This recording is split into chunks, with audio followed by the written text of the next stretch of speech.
Welcome to Dark Loops Productions, Dragons in the House, a podcast for discussing HBO's new series, House of the Dragon. I'm Dr. Scott Jordan, aka Zombie Scotty, cognitive psychologist, philosopher at Illinois State University. And tonight we discuss episode 4, King of the Narrow Sea. Panelists, please explain to the audience who you are and a little something about what you do, and we'll start with Stanford. Hi, I'm Dr. Stanford Carpenter. I am a cultural anthropologist, sometime comic creator. I am chair of the Black and Brown Comic Arts Festival and manager of community engagement at the University of Chicago Oriental Institute. Fantastic. How about you, Cianna? Hi, my name is Cianna Greaves. I am a podcast producer and public radio producer. I make radio for a living. I love it. And I'm coming to you from Chicago, Illinois. Fantastic. Making that radio. Ladies and gentlemen, we are honored to have with us today Inkpot Award-winning comic author, Mr. Alex Simmons. Alex, please tell the audience who you are and a little something about what you love in this life. I have no idea. I'm Alex Simmons. I'm, among other things, a freelance writer, writing coach and consultant, and arts and ed consultant. Oh, my goodness. And I also have a podcast, but I'm not a radio specialist, as is Cianna. But I have a podcast called Tell the Damn Story, where I also, with my co-host, Chris Ryan, talk about a lot of the process of creative writing. I've been writing comic books, plays, children's books, and a couple of graphic novels throughout my life. I've traveled a bit, and my passionate love is creativity and imagination and sharing that with young people. So one of the things I also co-created was the Kids Comic-Con, which is in its 17th year this year. That's awesome. And he does have a voice built for radio. He absolutely Is that just not the case? It's just the case. Okay. Fantastic. So what we do on this show is we talk about the episode, basically starting with everyone's favorite character, favorite scene, favorite line, whatever stuck out to someone. So we're going to open the floor, and who wants to start? I have an observation, and this is something. Observation. I crack up every time I see this. I can't get over the Game of Thrones opening credit model in Viserys in his chamber. So I feel like every time he's having a conversation with someone or reprimanding someone, he seems very annoyed, like, hey man, trying to finish these credits. Yeah, he gets annoyed. It just cracked me up every time I see it. I don't know why. I think it's the funniest thing ever. I can only half take him serious when I see him, having these very deep, emotional conversations in his office, because I mean, they're not painted, they're not ready to go. He's, got lots of stop motion animation. Like, I wish they would just move them out of, they're distracting. Just move them out of the chamber, please, because there you go. Them. Oh, that's fantastic. Yeah, the opening credits, okay, so I don't like to complain, and I'm not going to complain. What I'll say is they're not doing the same thing for me that the opening credits did for the Game of Thrones series, because those are geographical, and I think these are family connections. I get the sense that blood is not violence blood, but bloodlines, and it's just not as cool for me. I love little towns popping up. So, kind of telling you. And they were kind of a roadmap for the episode, right? Exactly. Like, you'd watch it and be like, oh, we're going to dorm today. Okay. Like, I'm not really sure what purpose the opening credits serve here. And I think the issue is that we're not super familiar with the house sigils. Right. So I'm not really sure what I'm looking at. I know I read an explanation that when the sigil fills with blood, that's a character who has died. Like in the first episode, Emma, well, that's not even, So when in the second episode, the opening credits, you'll see Viserys, his medallion or whatever, and then you see Emma's and hers from blood. So she's a character who dies. All right. So, I mean, they could be giving spoilers all over the place, but again, we're not super familiar with these houses.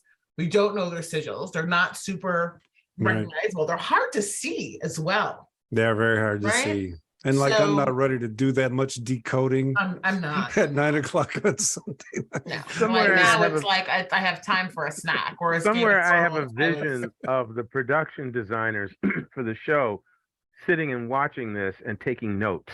You know, this is what I'm saying. Right. I told you that wasn't working. Yeah. Exactly. It's just like I hope so. I just feel like you see right here, I can't see that.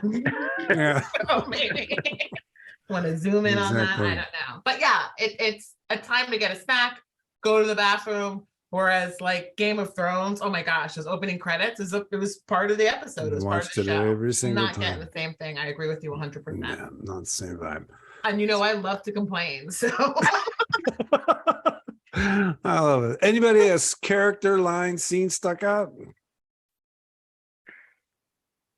No one wants to jump into that space. So here's what I'll do then. I'll ask a question. So what do you think about Damon's strut?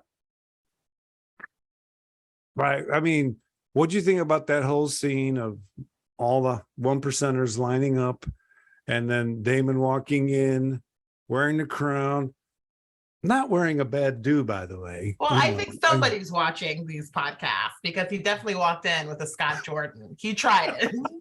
He definitely tried it. Oh, you flatter me. Not You perfect, but a Dude's big, hair was looking man. good. His A hair big was man. looking good. yeah. And it didn't look like a wig. No. It did not look like a wig. So, yeah. So Well- what'd you guys think of him walking in? And that whole play Oh, out? I love that scene. I Mhm. loved how when he walked in, we didn't know what was going to happen. And when he bent the knee, it was like, I was like, boss move. Mm. So do you think he was sincere? No, he just was playing the game. But I didn't think he Exactly. would play the game like that. Mm. Yeah. Fair enough. You know, after he went out and beat the crap out of the messenger and went and killed a whole bunch of people out of spite because he didn't want help from his brother, and then comes back and bends the knee to him, that was like Looking like a member from Flock of Seagulls. yeah, but that was some brilliant writing. I thought that was Mhm. great. Mhm. Alex, you're shaking your head. I said in the green room, Yes. I said something about my feelings towards the show so far, Mhm. and I don't know if I should repeat that. But No, please do, because Well, so far this series is not going to be one of my favorites. It's not. And one of the things that it seems to do for me from episode 1 is I keep finding myself as I'm watching these things flashing back on Kirk Douglas movies and other things. And oh, I've seen this scene before. Oh, I've seen that one. So that means this is going to happen. And oh, then that's going to happen. And even what you're talking about, Stanford, the taking the knee. This guy is sick. Mm. He is sick. And so within the first half hour of episode 1, I already knew no matter what this man does, do not trust him. Do not turn your back on him. I don't even know what he's going to do with no. Okay. So anything he does, I always go, okay. And yeah, right. Because no. Mm. If you're buying this, you're a fool. Okay. Really. I mean, the whole butcher Right. scene in episode 1 is like, that speaks to a frame of mind I don't ever want to know. Mm. And you and I were talking about war at one Right. point, again, in the green room. In the green room. And people who do that in war, they came to the field messed up and they went back home even more so. So as far as I'm concerned, who this character truly is, unless there's some story arc that I really can't see, he's going to remain true to form. So Well, I mean, there you go again, Alice, clouding the issue. No. But I would say one thing that I find very interesting about Damon's character, and I brought this up, is that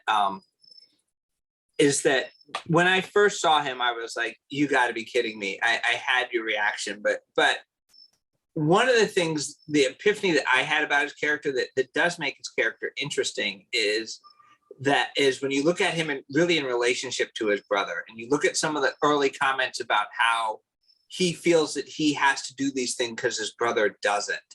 And then watching how his brother really, really does not like push, he's all about restraint. And I think what's interesting is that Damon is essentially everyone's sin eater, right? Like, he does the things that no one else will do. That doesn't make him a good guy. Right. But what I think is interesting is how being in that role, at least for me, I can see how that role has twisted him into something that is just, it's reprehensible is an understatement, right? Right. He's a man with very few boundaries. He and as a result, since he has no boundaries, everything he does is calculated. But he's intelligent, I still find and that's what makes him even scarier. Is he's intelligent? Yeah. He's just not a wild animal just slaughter. No. You're right. He's very calculating, and that makes him super dangerous. Yeah, and I like that about Game of Thrones, right? That's something we see a lot in this, world, that just because you're sick or evil or, a bad guy, we'll say, does not necessarily mean that you will meet the fate of, you will be brought to justice, right? It's cool. I don't trust him.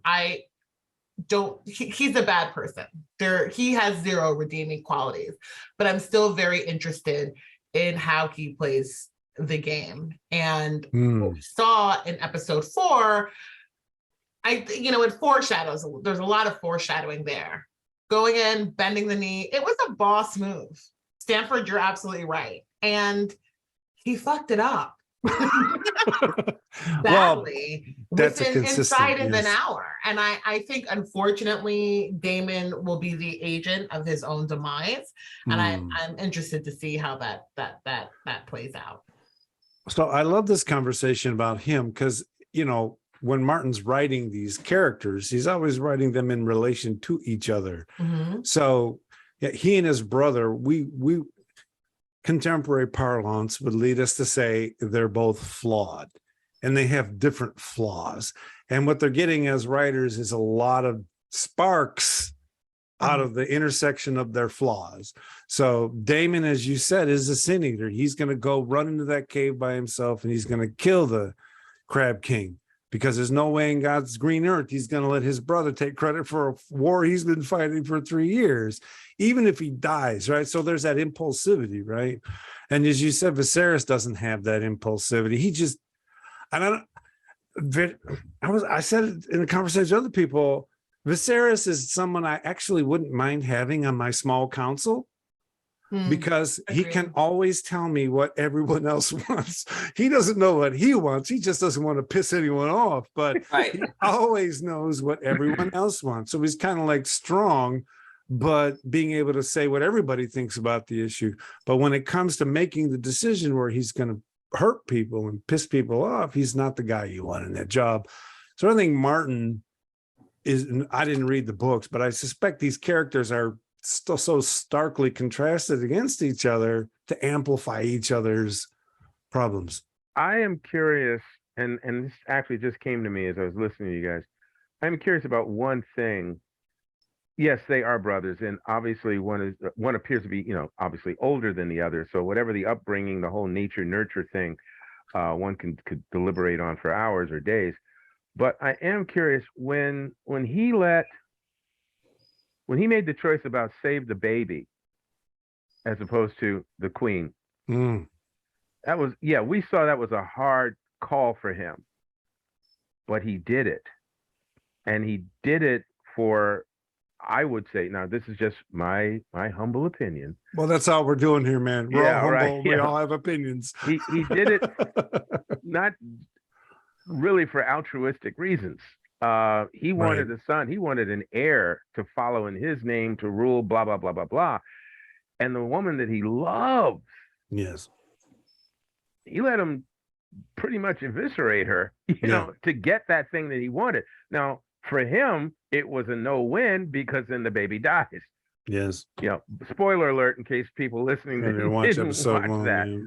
But that's gotta leave a mark. Oh yeah. And I think also for him to make that decision has ratcheted him up a notch. So what I'm curious about is, as the story progresses, what else can shift in him? Well, that's a really good point. I mean, we really don't think of that scene. I mean, we've had sort of the same criticism of Viserys since episode 1, that he's a waffler. He doesn't know what he wants. He's not going to make hard decisions. And you're bringing up a very good point, Alex. He does make hard decisions. He did make a really, really hard decision. He made that call. I don't think that was a. Well, oh, sorry. He made that call. He had to choose between the baby and the mother, and he chose a son. And he's continued to back Rhaenyra as his heir, a decision that we see is increasingly unpopular with nobility, with the small folk, and he, is standing by that decision. He made that hard choice. So I don't know. And I find Viserys one of the most interesting characters on the show as the show progresses. And I'm constantly thinking of what Rainey said, that your father is no fool. And I don't know. He seems to be proving us all wrong. Proving me wrong at some of my initial estimations of who he was as a leader and as a father. So I don't know. I'm interested in seeing where this goes. But yeah, he has made some hard calls. He strikes me as the man who doesn't want to make the hard call, will make the hard call if he's cornered, but doesn't want to own it. And that's what bothers me about, I'll be honest, that's what bothers me about the character. I mean, I think that's one of the things I find really, really intriguing, Like even when his wife gets eviscerated, he makes the call, but he forces in this weird way, he kind of passive aggressively forces the priest or the advisor to push him to do it, right?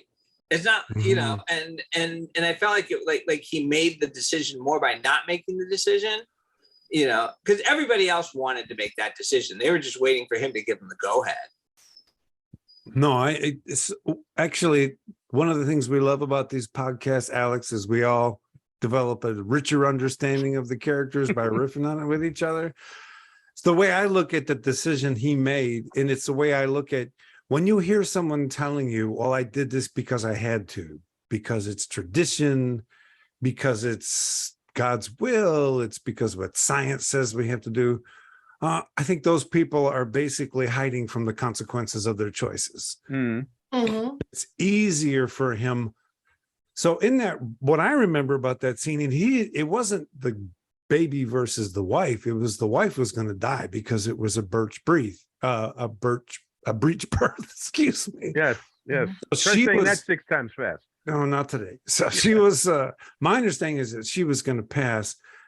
What I do like about what they did with his character, which, and as you were saying, Cianna, made him richer, was standing at that Targaryen bonfire, talking about recognizing, oh my God, I basically killed my wife, which is not a thought that he had in the moment of making the decision. So in the moment of the decision, he's wrapping himself in doing for the realm, or what he wants as an heir. As you said, Alex, he wants the heir for his identity, but he's wrapping it up in the realm and tradition. He gets drunk, stands by a bonfire, and when we're drunk and we're standing by bonfires, right, that's when the truth comes out. So what I love about this character is they give him those moments of reflection where he doesn't get to hide from himself anymore. And most of the people we see in those roles, they just get to hide forever. It's just for, one land, one king, kill everybody else, right? And so by making him reflective, unfortunately in a moment of drunkenness, but that's often how it comes to us, he conflicts himself. And there's a certain honesty there that makes us say, he's not a fool, right? He's just, what I like to say, he's in one bubble at one moment and he's at one bubble in the other. And very rarely do his bubbles come together. And you know, so and Damon's there just to piss his bubbles off every step of the way, bubble pisser. every episode. So yeah. But Anything I else? think Go ahead, man. Damon's thing is, and this is what Cianna had said a little while ago. He has apparently no boundaries. So for him to make a decision, no matter how outrageous, violent, whatever it is, hey, I want to do it. I'm going to do it. The consequences be damned. There are no consequences because I'm me. And so he's that force to just, hey, I don't need permission per se. And whereas I think the king is more like, and Stanford's going to jump all over me for this one, but the king, there you go. I knew it. The king is closer to every man because most of us will not. God, we're not going to. Come on, do I have to? Yeah. I don't want to. Really, you know. And his response is like, even when he's talking to Rihanna about the power of the dragons, you know, he's admitting we don't really control these buggers. You know, as quiet as it's kept, it's not what you think. You know, and he's admitting, I know this. I'm totally okay. Now I gotta tell you what it's really gonna be like because I'm now gonna hand this thing over to you. And that as a father, and I know Stanford can identify with this, and I know you can, Scott, as a father, talking to your daughter about some hard stuff that's about to come down. Yeah.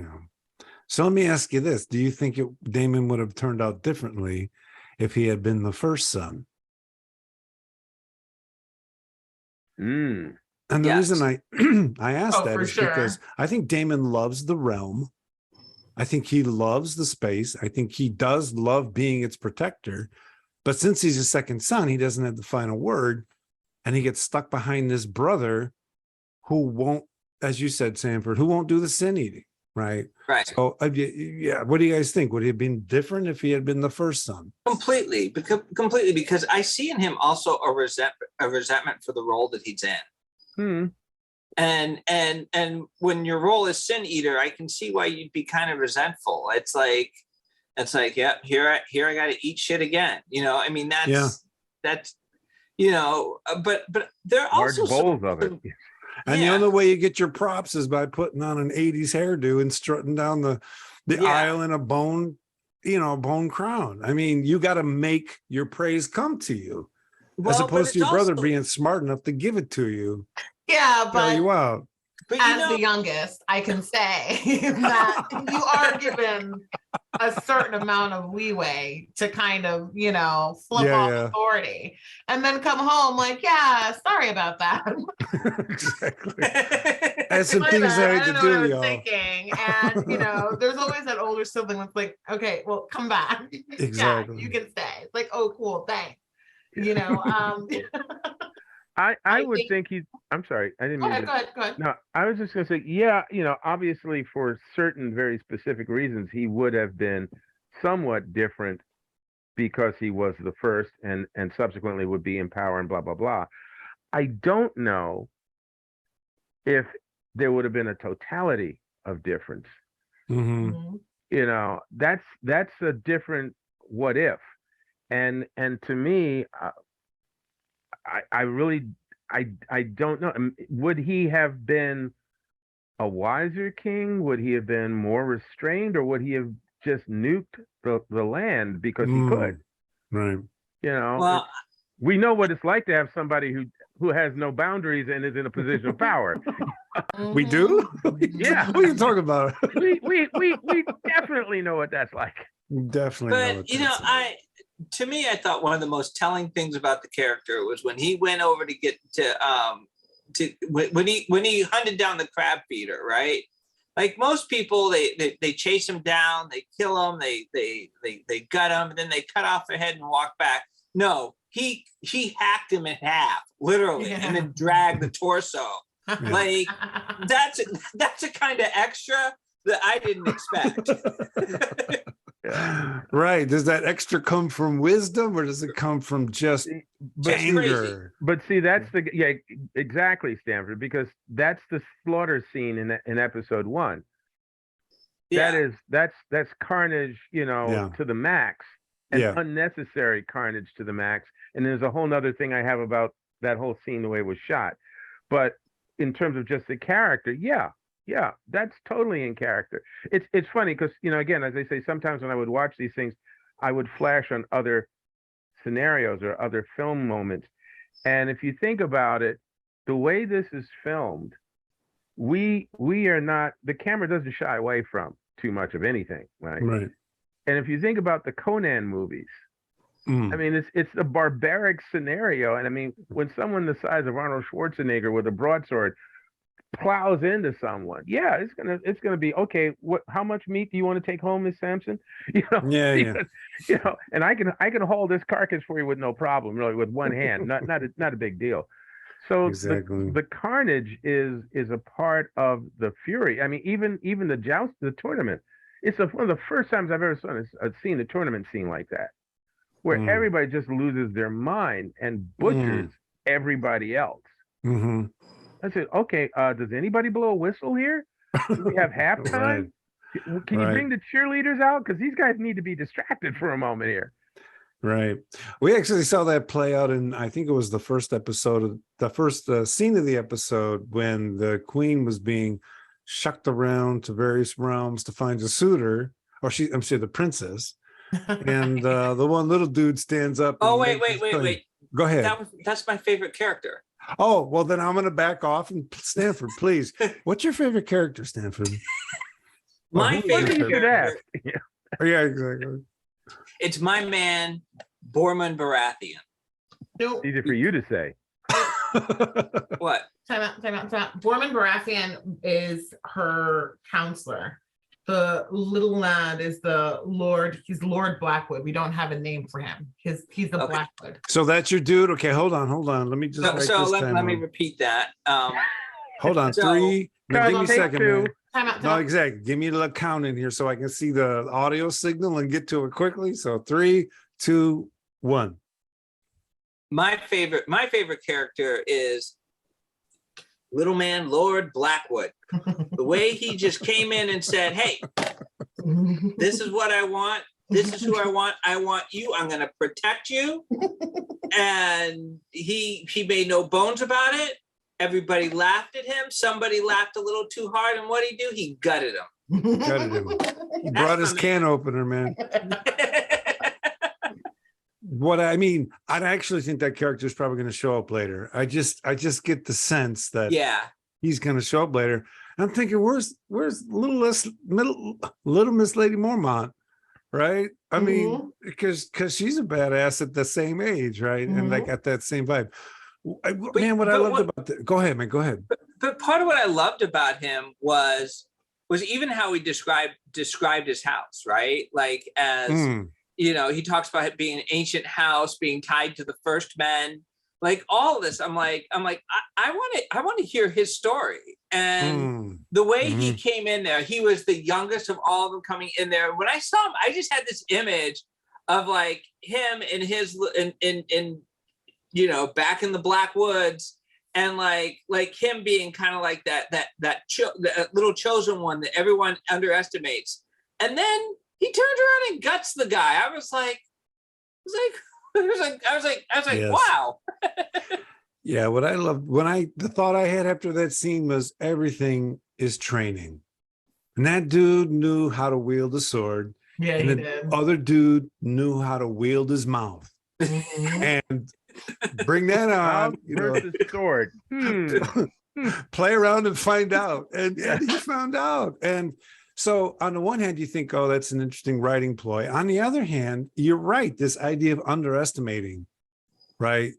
And the idea that, no, brother's been training with this sword since he could lift it. And he knows what he's doing. He knows how to stay cool in that moment. And that's, the funny thing is he could barely lift that sword. And then after Rhaenyra was like, oh, a child.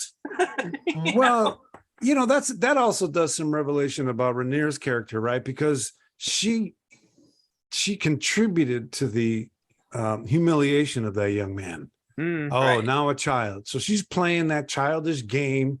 She's got this cute guy on the side, 6'2", doing the same childish insult crap. Shit gets real. Little man solves it. And she says, I'm leaving. Yeah, he did. And she says, I'm leaving. Well, how much Yeah, he damn did. privileged you got to be to just leave? Right? She didn't stick around to see the mess that she helped make. Nope. And so there's other things in this episode that pointed to she's not playing the Game of Thrones yet. She's playing games, but they're just not yet Right. the Game of Thrones. And so that little man, you're right. He knew a hell of a lot more than anybody else in that room. And I like the lore and how they stay true to the story that Brackens and the Blackwoods hate each other. Their houses have been feuding. They actually fought a war for the Riverland. So whenever you have a Blackwood and a Bracken in the same space, it's gonna pop off. It's gonna pop off. Lord Blackwood went home. Didn't work out with Princess Rhaenyra, but I tell you what I did get. Okay. Tell you what, I did manage to brag a Bracken, so good for him. They was not a total loss No, for House Blackwood. He's gonna go home a badass. Drive by gutting, yes. Kidding. And then, Love what's so funny is we're watching. It's not funny, but we're watching it, and dude calls out his house, makes an insult, and he says, "What did you say?" And he's like, "Oh my God, this is just some kid playing with honor." Nope. He knew exactly what he was doing. I'm like on the couch with my tea, like, good for you. I love it. Don't take a crap off of anybody. Don't take it. Don't even take it. So how Don't about you? start, none won't be none. Okay. That should be a meme, right? Don't start with me with the guy spitting up blood. So, Cianna, favorite line, favorite character, favorite scene. You can also say most disgusting scene because there were plenty of Oh God, yeah. disgusting scenes in this episode. So we'll get to those. You don't have to talk about them now, but what about? I guess my favorite line, and I'm ripping this right from Vulture. Hey, we don't have to reveal sources. No one's paying us. We're It's force of habit. Force of habit. It's that producer in you, right? You gotta reveal those sources. This is her thesis. Right. Exactly. And, you know, this really did tickle me pink as well. In her Hillary Kelly's recap, she says she talks about when Viserys essentially fires Otto, and it does sound like hilarious corporate speak. He's just sort of like, your interests no longer aligned with those of the rest. So sorry. Exactly. After HR he speech. accuses him of murder, Yes. that wasn't the thing. It was just like, you know, it was an HR call, really. And poor Otto, that was he really didn't see that coming. Oh my God. Yeah. And again, you know, Viserys plays his cards very close to his chest. I thought this would have been about Aegon, and yeah, there's a conflict of interest. But then he harkened back to how, you know, Otto became hand in the first place, and pretty much accuses him of killing a king to gain his position. So it's like, has he always had these suspicions of Otto? Like, how long is he, you know, again, Viserys is probably a lot smarter than we give him credit for.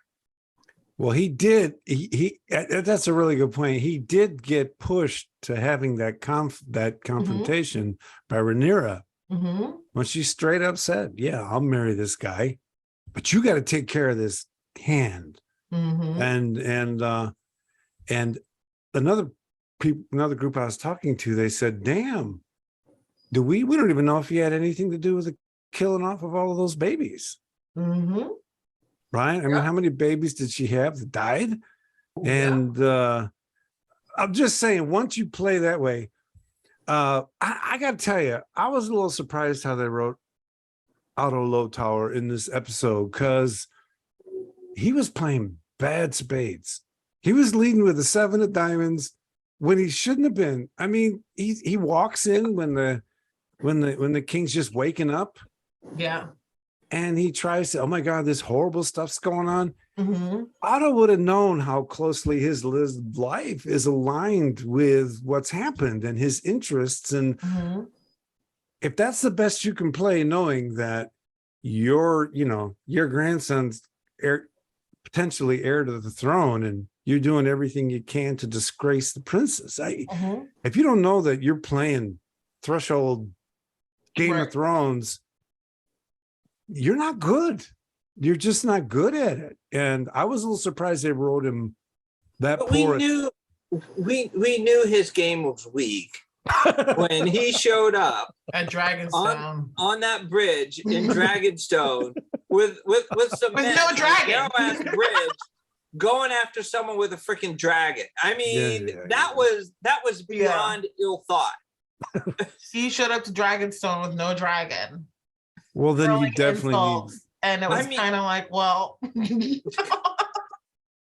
Well, now what? I must- mean, you, Go ahead, man. you're going after a prince who's a dragon rider, and you're surprised there's a dragon there. And then on top of it, you're going after a prince who's a dragon rider on an island called Dragonstone. Yeah. Okay. So this show, then his character is about what it's like to have a stupid hand. Right? I mean, if you're going to have a hand, you got to have a hand that gets everybody. And even if they're trying to play you, they have to be skilled at playing you. Mhm. Yep. And this guy has not been skilled at playing the king at all. Did you guys think he was going to kill him? Because he was getting awfully close to him. Did you think he was going to shiv him, or? No, I didn't think he had the testicular fortitude to do such a thing. Yeah. Particular fortitude. Ooh, Otto? Yeah. Nicely Yeah, put. no. Nicely put. Yeah. Well, then. I thought he would have poisoned him. If he was smart, he would have poisoned him during the hunting trip. I was watching Viserys drinking and drinking and drinking. And it's like, wow. So the fact that he didn't Yeah. could be taken by some to indicate that that's not his intent.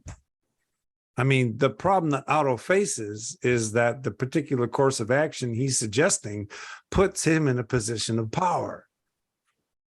And if you can't, if you don't realize that, and you don't explain that to the king, and you leave yourself vulnerable to all the other stuff. And Or maybe Viserys is right, and he's already pulled that card. Yes. Killing No. the king on the hunting trip. So maybe it's like, well, if I Yes. do it again, it'll start looking a little. right. The can only hunting try trip that- I can police only do might that check one. me out. Yeah. We can only do that one. I And was we don't- shocked. That was like the big that was a shocking scene for me. So yeah, was that a Viserys character booster? That For scene? sure. Yeah. For sure. In other words, when he's talking about Rhaenyra, even though she drives him insane, Mhm. you start talking crap about her, and he's on you, Yeah. right? And so he's still her father, right? And even Mhm. though they have those arguments, But see, this is what I was talking about earlier. Again, sort of that a little bit closer to the everyman kind of thing. He's developing. I don't know where he's going to go. I don't know that he's going to suddenly blossom into a brilliant anything, but his life has changed, and he's making these micro adjustments and starting to reveal aspects of his personality. Maybe they've always been there. Maybe they've been suppressed. Maybe he's just discovering this himself. But and I think also, again, you mentioned with the bonfire, he does realize, yeah, I killed my wife, and unlike some kings in certain stories where the queen is basically a vessel, Right. she's not anybody I'm really attached to. I got these wenches over here I'm good with. He actually had a connection with her. So Yes. now, yeah, he does see many things differently, including his daughter, in ways that he did not fully embrace before. And I think this again is one of those character arcs I'm curious about, Mhm. even though this series will never be one of my favorites. Well, what's probably going to happen, unfortunately for Viserys, is he's starting to trust himself more, and he's just going to the point where he fired his hand, I think he's just gonna die before it matters. Right. I mean, You haven't read the book, so yeah. I think I he's haven't- gonna I die right haven't. when it matters. As soon as we're 100% on side, they're gonna kill him. Yeah. No, okay, I see what you're saying. But he's gonna come Mhm. out and completely follow his own convictions, and suddenly he's gonna, yeah. Well, we What don't do know. we think? Go ahead, go about- ahead, go ahead. So we're talking about, what is driving Viserys and the decisions that he's making and why he's making. He's standing at that bonfire and he realizes, like, yeah, damn, I killed my wife and I kind of liked her too. However, I am shouldering, the burden of this prophecy, and the decisions that I make, will impact the survival of humanity.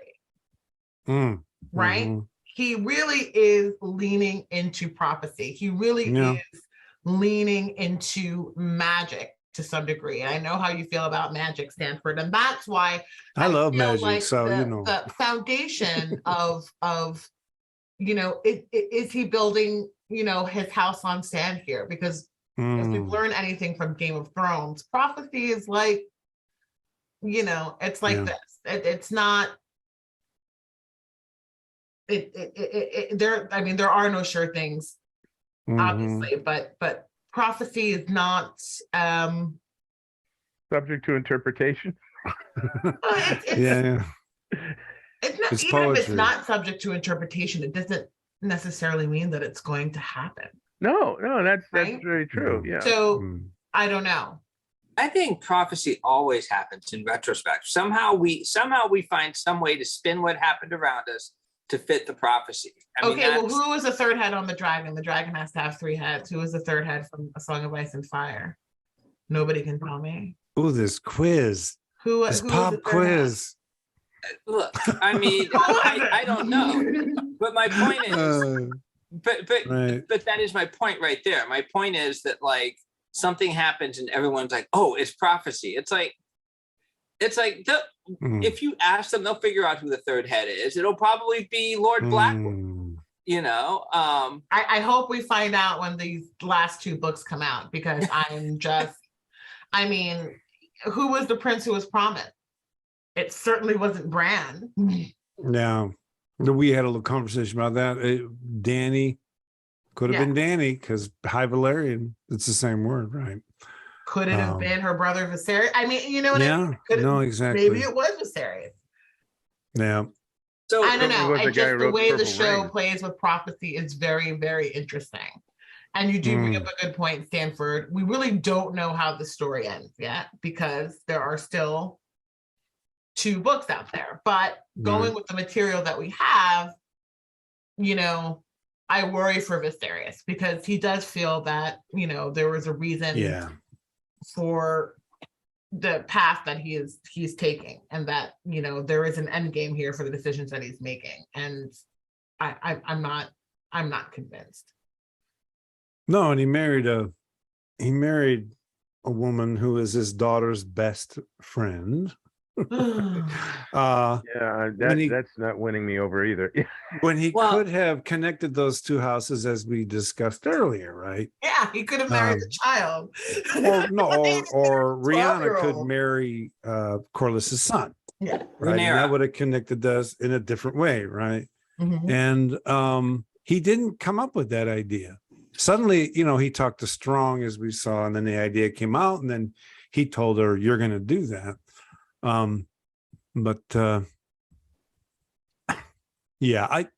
For me, what I love about the show is if you're willing to believe that these characters behave this way, if you're willing to buy into the character, then the tension between Daemon and Viserys is fantastic and totally Shakespearean. It's all tragic from top to bottom, right? And Rhaenyra's role in it is fantastic. Is there anyone worth redeeming? I don't know that Game of Thrones is about redeeming people. Daemon continues to be, like, in my opinion, though, he's the least interesting person on this show. So let's talk about him more. We spent a lot of time on him, but okay.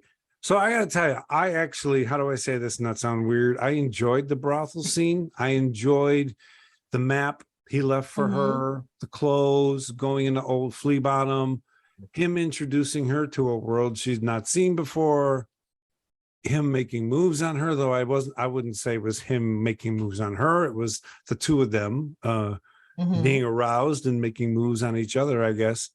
And then he's the one who blinks. So what do you guys think that was all about?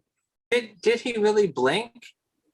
Or if he didn't blink. He left her there. No, he didn't blink. He was like, he dipped.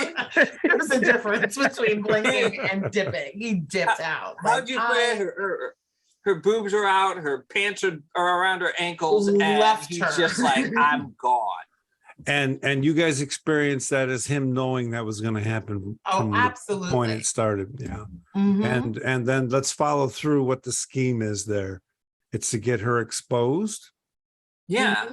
It's to have enough happen so that he can say, well, she's so defiled that only I can marry her. Like that was his end game, was not having sex with her. His end game was marrying her. So I've heard some people argue that he might very well be impotent, in the sense that we saw him having sex earlier in the series and he couldn't follow through. He quit in the middle.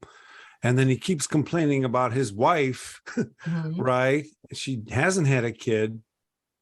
He's the second son. So his life is 95% frustration. So, there's this vibe there where it's not quite certain that he planned to do all that and stop on purpose. I mean, the fact that he took her hat off so everybody saw her, that kind of says he was setting her up, right? At the same time, the fact that he's never been able to complete a sexual act, as far as we've seen, gives a slightly alternative interpretation. Run with it or don't. We can switch topics. I'm thinking now. Yeah, if I think about the previous actions that you've mentioned, and even further back into some of the things from the earlier part of the series, there's a lot of frustration there. I think that everything that you're saying could be true, and he still had no intention of sleeping with her. He was more trying to defile her without sleeping with her. I mean, think of it this way: he's already managing his wife, who he doesn't like, and his mistress, who he does like, who's kind of called him out already. So I'm just trying to figure out, like, his tolerance for complication is pretty high. Right. And the thing is this, I think, to be honest, I think he loves Rhaenyra. What do you guys think about that? This takes me back to the first episode when he gives her the gifts in the room with the throne. There was a little vibe where I went, okay, where's this going? Yeah. I don't think he has the capacity to love anyone. I think he's fond of her. He's reckless. Recklessness doesn't make you incapable of love. That you love. The fact, like, when he came in on that ship on Syraxes, she banged her head really, really hard. He almost capsized that ship.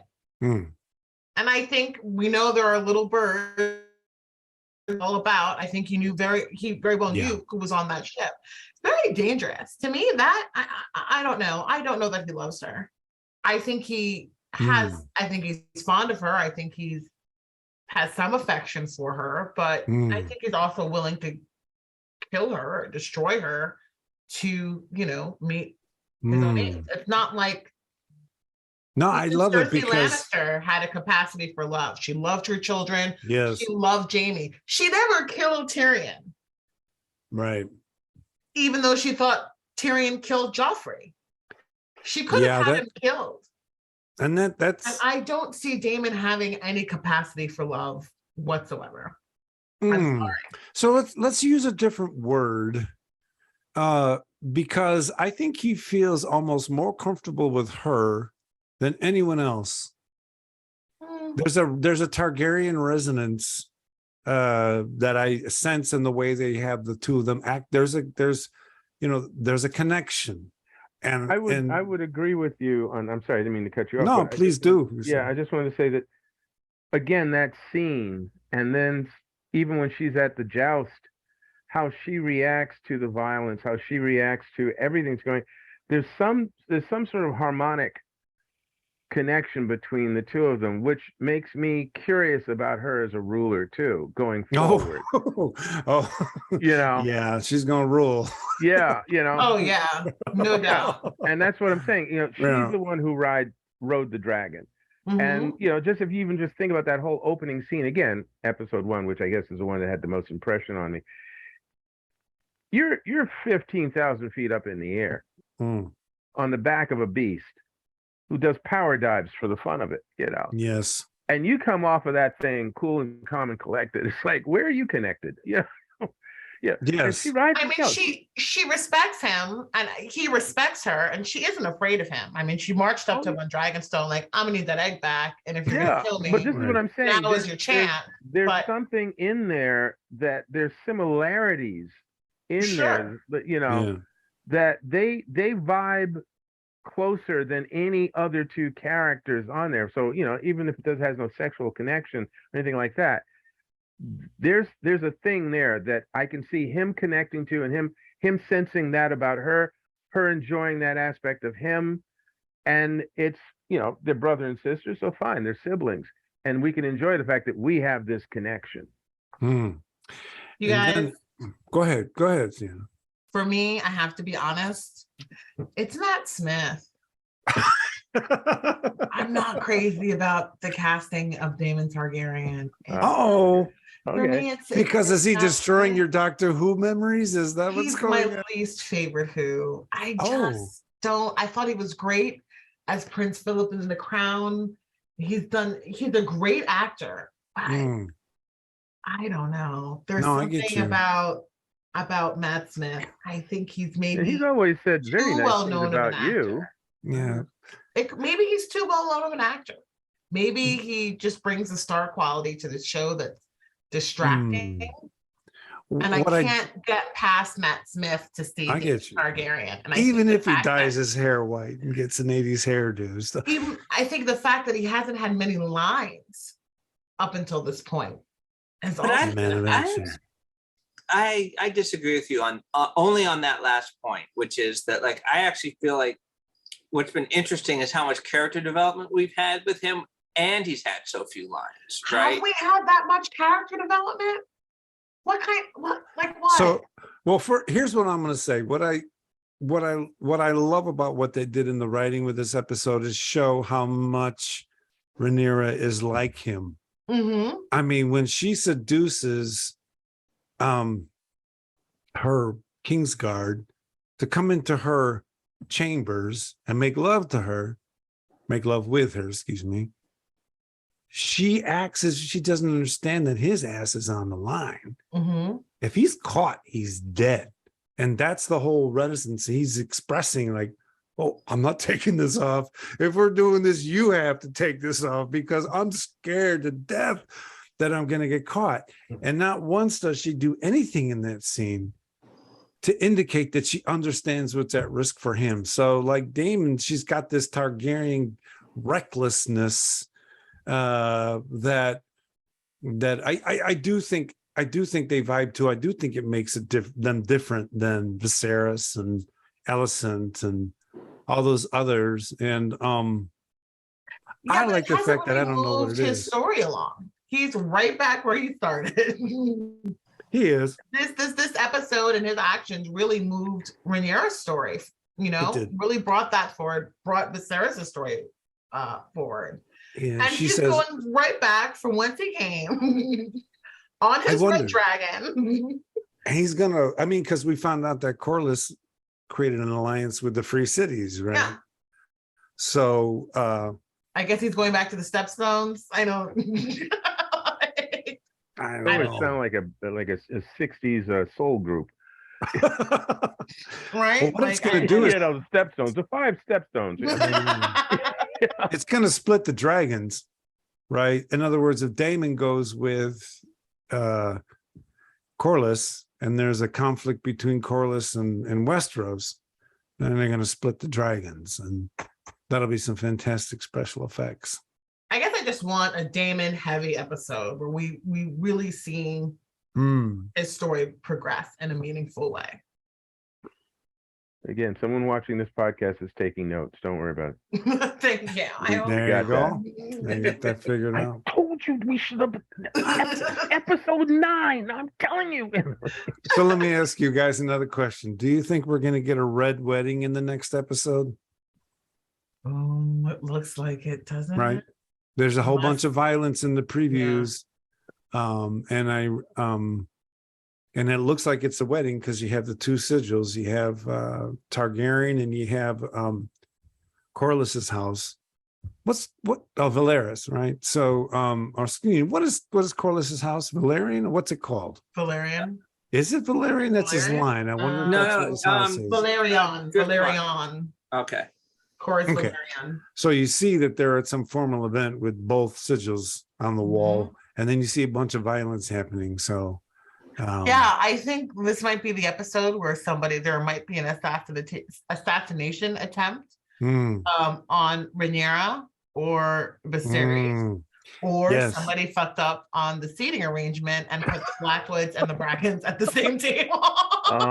Don't you hate when that happens? People brought their can openers. Yeah. But It's both a can be brawl. true. It's a damn brawl. It's that other side of the U-shaped function. Hatfields and the Right? On the McCoys. other side of the room. On the other side of the room. I told you the other castle Right. down the road. Damn it. No, it could be a lot of fun. Mhm. And there are moves that what we can say, I think, is that there are moves Viserys could have made years ago that wouldn't have necessarily stopped any of this, because one of the previews is the Lannister twin who's full of himself, walking with an entourage into what it looks like he's walking with an entourage into the wedding. He's pretty pissed off. He was rebuffed by Rihanna, right? And the interesting thing is Rhaenyra. what did I say? Rihanna? Jesus. Rihanna, yeah. I thank you so much for correcting me. Her latest album, has really ticked him off. Yeah. Yeah. Damn. Because the thing is, there's an interesting potential story developing, which didn't happen during Game of Thrones at all. So we're looking at Corlys, Black Valerian, and he makes it clear to Daemon that his house is older than the Targaryen house. We know that the free cities are much more diverse than Westeros. So suddenly Westeros becomes a colonized culture, colonized by the Targaryens, right? And we see the Lannister sort of move to not be under the hand of the Targaryens. So they keep saying, like early on in the first scene where they're talking about whose house is this or that, and the guy says, "Yeah, we're glad to be here where you came to make your house," which is kind of like saying thanks for colonizing us, right? In other words, there's a George R. R. Martin vibe here, telling a story about colonization and revolution. You brought that up. Could you throw up the rogues gallery for a moment? Oh yeah. If I get sued, Alex, I'm coming to you. You can cut it out. I won't say anything. Just throw it up. I'm making no money out of this. This is educational, so this is nonprofit. Go ahead. So, Corlys, yes, okay, the man with the wonderful white locks, the white dreads. Yes. Yeah. The whole time I'm watching these episodes where he is it there. He's the one. Unlike Highlander, there can be only one. Right. I was getting this whole thing like, where does this character and his background, his culture, his people fit in here? Because I'm not seeing too much of a sign of this. Right. And I jokingly said in the green room that he reminded me of a Coors beer commercial, one of those light beer commercials from the 70s, where you have a beach scene. Everybody's in couples and they're all white except for the one brother who's there. And still with a beer and enjoying himself just like everybody else. But there's a lot of my friends are going, yeah, and he's there alone and everything. So what makes you think he's alone? Well, they don't see a sister there. So like I said, what makes you think he's alone? Well, in this case, I'm looking at this guy and I'm going, okay, I've got scenes of the courtyard, the town. Where are his people? Where did he come from? He's got a brother. His brother was by his side at the stepstone. Yeah, there's a comic book company that I shall remain, I shall not say the name of, that for several years had a character who has a family. So there's a son and a wife. We seldom ever saw the family together. And periodically you would see the son, very periodically over the course of many years, until about 5 years ago, when he popped up more in the storylines. But throughout the whole rest of the town, in terms of representation of that character and that family, there could be only one. So I had the same vibe from this. I don't see a blend of cultures there where I'm going, oh, okay, so his people are scattered among the villagers or whatever. It's like, were you brought over here? Where do you fit in? And you're on the council, you have a certain position. So how does that work? I just want to understand how that worked. It wasn't even like I was anti it or anything. I just wanted to understand, what is your story? I mean, again, I think that goes back to one of the things that I'm again itching to get out of King's Landing. I really am ready to get out of King's Landing. You spent this almost since we were in the Red Keep almost this entire episode.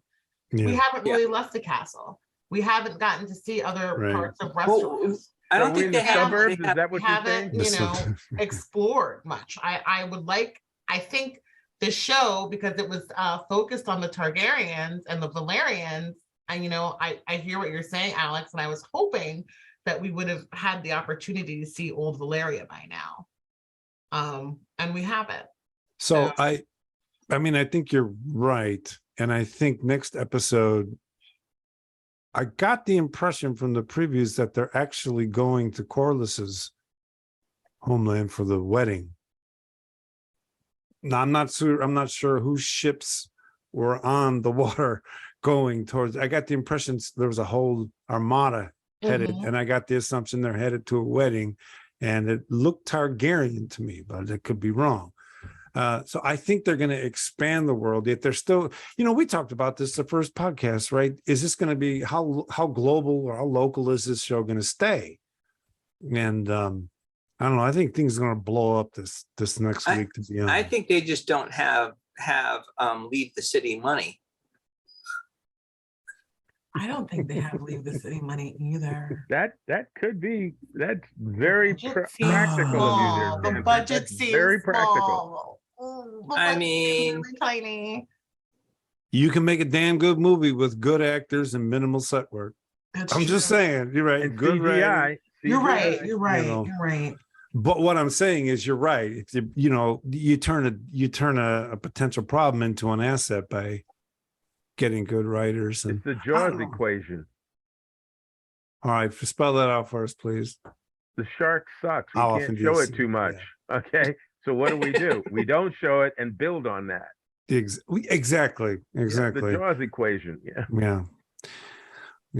So I have one or two questions. Is she going to drink the Plan B tea?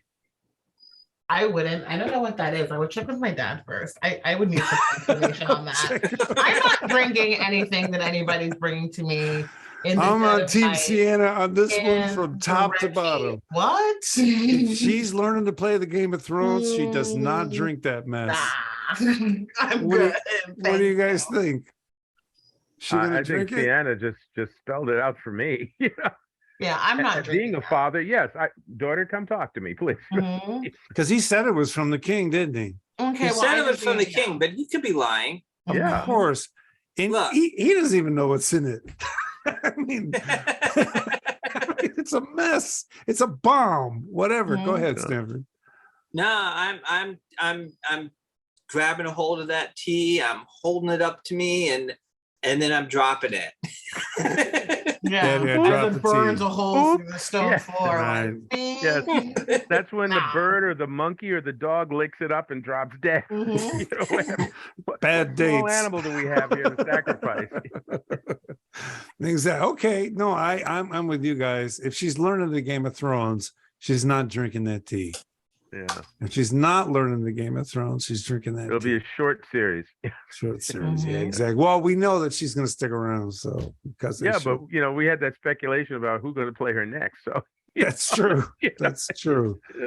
So, Alex, where can people find you on social media?